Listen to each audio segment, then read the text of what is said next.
Mandate है वहां पर तशरीफ लाएं। जहांगीर सेठो साहब, शहीद राशिद सेठो के भाई।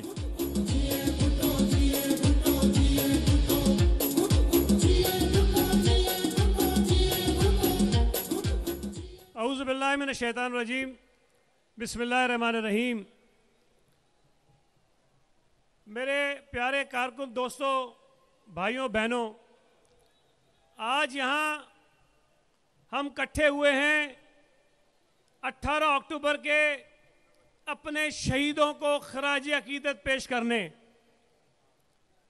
ये हमारे वो शहीद हैं जिन्होंने अपनी जानें कुर्बान की और कारसाज के मकाम पर शहीद बीबी की हिफाजत की। दुनिया इस बात पर हैरान है कि जब बम का धमाका होता है तो लोग भागते हैं, कारसाज पे जब बम का धमाका पहला होता है तो कारकुन भागते नहीं हैं, वो ट्रक की तरफ लपकते हैं और अपनी बीबी की हिफाजत के लिए जाते हैं। और फिर दूसरे धमाके में ज्यादा शहादतें होती हैं। ये जो एक वाकया था, एक दहशतगर्दी थी, एक सानिया था, उसको अगर आप गौर करें तो उसमें जो एक सबक है इस मुल्क के सियासी कारकुनों के लिए कि पाकिस्तान पीपल्स पार्टी के कारकुनों का अपनी क़यादत के साथ, भुट्टो खानदान के साथ जो ताल्लुक, जो मोहब्बत है, उसकी मिसाल नहीं मिलती। बड़ा अजीब ताल्लुक है कि दहशतगर्दी हो रही हो और अपनी क़यादत के साथ खड़े हो जाते हैं। आप में से बहुत सारे दोस्त यहाँ जो मौजूद हैं वो 18 अक्टूबर को कराची में भी मौजूद थे। आपको याद कराना चाहता हूं, जब मोहतरमा शहीद ने यह फैसला किया कि वो 18 अक्टूबर को पाकिस्तान वापस आएंगी और कराची एयरपोर्ट पर लैंड करेंगी, इस ऐलान के साथ साथ दहशतगर्दों ने ऐलान किया था कि जब मोहतरमा वापस आएगी हम उस पर बम बरसाएंगे। उन्होंने ऐलान किया था कि हम बमों से मोहतरमा का इस्तकबाल करेंगे। लोग खौफजदा थे कि जब मोहतरमा आएंगी तो अवाम कैसे आएगी, दहशतगर्दी के इम्कानात हैं, बमों के धमाके होने हैं। लेकिन हमारे कारकुनों ने, हमारे बहादुर कारकुनों ने उन दहशतगर्दों को यह जवाब दिया कि तुम धमकियां देते रहो, हम लाखों की तादाद में अपनी कायद का इस्तकबाल करने के लिए कराची की सड़कों पर मौजूद थे। ये कोई छोटी बात नहीं है। आज अगर किसी को पता चले कि फिलहाल रास्ते पे को 2 चोर डाकू बैठे हैं तो लोग गुजरते नहीं हैं। यह तो दहशतगर्दी और बम की बात थी।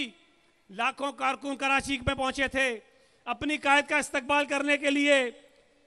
हमें दुख है इस बात का को मोहतरमा हमसे बिछड़ गई, लेकिन हमें फख्र है इस बात पर कि मोहतरमा जो अपना लख्त जिगरियां देकर गई हैं, वो मोहतरमा जितना ही बहादुर है, वो भुट्टो शहीद जितना ही बहादुर है, वो आसिफ अली जरदारी जितना ज़हीन है, वो इस मुल्क का इस वक्त, मैं ये कहना चाहता हूं आपसे, और जो हालात इस वक्त आप देख रहे हैं मुल्क के सियासी तौर पर, बिलावल भुट्टो जरदारी जिस तरह से इन क्राइसिस के हालात में नमूदार होकर आया है, जिस तरह उसने माजी में वजीर खारजा के तौर पर दुनिया में अपने आप को मनवाया है, दुनिया इस बात को मानती है कि इस मुल्क की सियासत में सबसे कम उम्र बिलावल जरूर है, लेकिन सबसे बहादुर, सबसे विजनरी, सबसे क्राइसिस से निकालने वाला जो एक आदमी है वो बिलावल भुट्टो जरदारी है।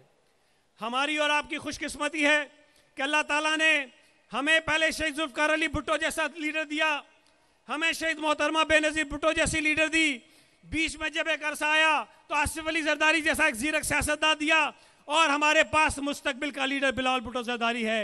किसी जमात के पास मुस्तकबिल की क़यादत नहीं है मेरे साथियों, आपके पास मुस्तकबिल की क़यादत है, आपके पास मुस्तकबिल का लीडर है। और इंशाअल्लाह ताला हालात ये बताते हैं, मंजूर हसन साहब ने तो पेशन गोई की है, ये लिखा हुआ है दीवारों पर, ये आसमान पे लिखा हुआ है, ये सब लोगों को पता है कि इस मुल्क के मुस्तकबिल का वजीर आजम बिलावल भुट्टो है। इस मुल्क में गरीबों की ख्वाहिशों को पूरा करने के लिए जो एक नाम है वो बिलावल भुट्टो जरदारी है। इस मुल्क के हारियों का, मजदूरों का, किसानों का जो एक सहारा है वो बिलावल भुट्टो जरदारी है। मैं आखिर में नारे लगाऊंगा, और ये शहीदों का जलसा है, शहीदों की याद में जलसा हो रहा है।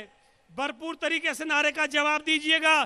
जिंदा है बीबी, जिंदा है बीबी, मजदूर की बीबी, मजदूर की बीबी, हारी की बीबी, वकला की बीबी, वकला की बीबी, बहनों की बीबी, भाइयों की बीबी, जिंदा है बीबी।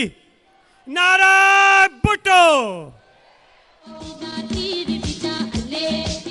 अब मैं बिला ताखीर दावत खिताब दूंगा मोहतरम ज़ियाउल हसन लंजार साहब।